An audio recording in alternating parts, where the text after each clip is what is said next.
Hey guys, I'm going to take a few minutes and explain how you're going to complete your stained glass performance task. You should have a copy of this performance task that you were either given in class or that was mailed home to you. If you do not have a copy, it should be posted on Canvas, or please reach out to your teacher to see if you can get a hard copy if that's easier for you. If you look at your performance task, I'm going to go through the instructions and I'm going to show you examples as we go. So it says students at East High have been asked to design stained glass windows for a new youth center in the area. To design your window, you must take an existing picture or image and recreate it using only polygons. You will need to submit your window drawing along with the polygon plan. This will allow the fabricator to cut the glass to create the window. So what that means is that you're going to find a picture. You can use something that's provided or you can find your own.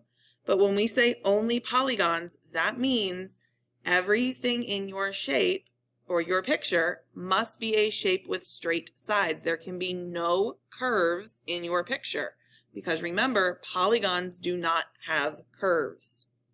So your first step in this process is to find your inspiration, meaning choose an image you want to recreate. You can choose from those provided in the packet, or you can find your own image online. If you're choosing your own image, it must be printed out and approved before you can continue to the next steps. You can email your pictures to your teacher for approval and they can even print them for you. Please include your name in class period when you're emailing your pictures. That way it's easier for us to keep track of them. Okay? If you are a core student at home, if you do not have the ability to print, I highly recommend you just choose one of the pre-selected images. If you're not able to have a printed copy of your picture, this project becomes much more difficult, and you'll see why shortly. So for the example I'm going to go through, here is my penguin, and my penguin here is going to be my chosen image. Okay, so this is the image I'm going to choose to recreate using our project. Once you choose an image, step 2 is to recreate that image. Draw it using only polygons. You want to make sure your outline is neat, so I would use a ruler or something with a straight edge. If you don't have a ruler, you know, the side of a book or a box or a folder, something so that you have nice crisp edges. Within your image, you must have the following items at minimum. You need one triangle, parallelogram, rectangle, rhombus, square, trapezoid, and kite. So you need one each of the quadrilaterals we've discussed, as well as a triangle that we've obviously spent time on this year. You need at least 5 additional polygons that are different from each other and those listed above. So you could have a different type of quadrilateral, but then this is where you need things like pentagons, octagons, decagons, those type of shapes. You need at least one convex polygon, which you have based upon the required shapes, but you should have one that's also not required. And you need at least one concave polygon. In total, you will have a minimum of 20 polygons in your picture. Most likely you will have far more than that, but if you choose a very simple image, you do need to make sure you get at least 20 polygons in your picture. In order to recreate your image, here is our best advice, hint, tip, trick, whatever you want to call it. Take your picture, so you can sort of see my penguin there. Put your plain piece of white paper over top of it so that you can see your image through it. So this is why having the printed image is going to be super, super helpful. With that image coming through your paper, take your ruler, and essentially you're going through your picture and you're changing all of your curved lines to straight lines. So you can see I started up there at his hat. While you're going, you can think about how I could change things to a shape. So what I have on my paper there so far, you can see, oh, if I draw a straight line across the bottom, I could make his hat into a trapezoid. There's one of my shapes right there.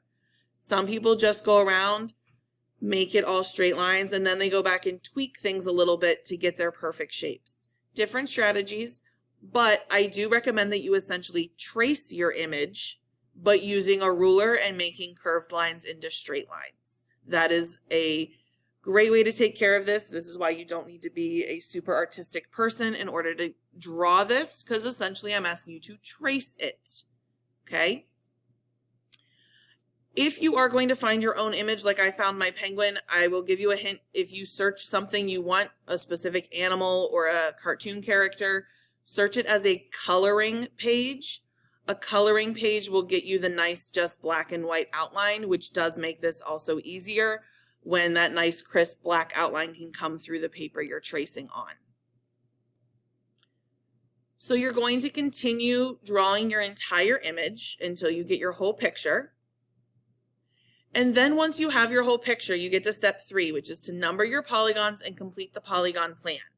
So you're going to use the polygon plan chart to number 20 of the polygons on your drawing, numbers 1 through 20. Be sure that the pre-filled in shapes are numbered accurately and that the above requirements are met. Complete all information on the polygon plan. So I copied part of the polygon plan here. The required shapes are pre-listed as numbers 1 through 7, but you will need to fill in the number of sides and whether they are concave or convex, okay? And then if you keep going, there are the additional lines to get you up to number 20, okay? When you're filling in your additional shapes below the required list, please make sure that you are naming it appropriately based on the number of sides. If it is a quadrilateral, you can list quadrilateral, but that's fine as long as it's different from, say, the ones above. It is possible to repeat shapes, so might you have a second triangle in your picture that you choose to number as part of your 20. That's fine, as long as you've met all the requirements for the other shapes, meaning you do have 5 more listed that are different from the list that's there, making sure over in this column you have at least 1 shape listed as concave, 1 shape listed as convex, right? And you do want to make sure that you fill in the entire chart of 20. So if I show you my penguin example, okay, so here's my whole penguin drawn out, and you can tell I started numbering my shapes. So in my polygon plan, remember number 1 is the triangle. So I found a triangle on my picture, numbered it 1, it has 3 sides, it's convex, right? Right next to it, there was my parallelogram, and you can also see my rectangle, 1, 2, 3. They can be anywhere in your picture. Mine just happened to fall close together. And so I do have those filled in on my plan already.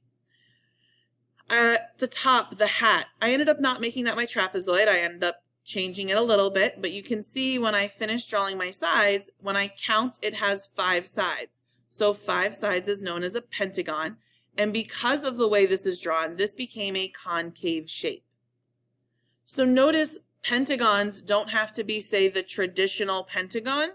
As long as it has 5 sides, it's a pentagon. If you go down to the bottom of my penguin, see his foot? So this was shape number 10, but if I count all of the sides, right, and I go around and I count everything very, very carefully, there are 12 sides to that foot. That makes it a dodecagon.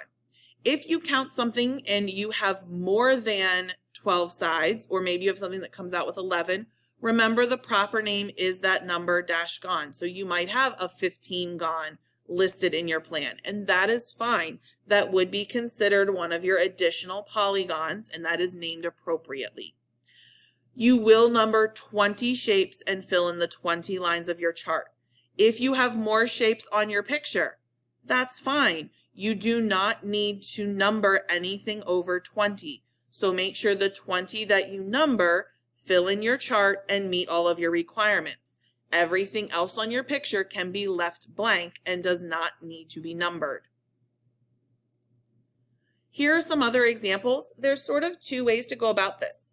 You can choose something like I did, let me click back here, like my penguin, that had some detail, and just by making everything straight lined, I essentially meet my requirements.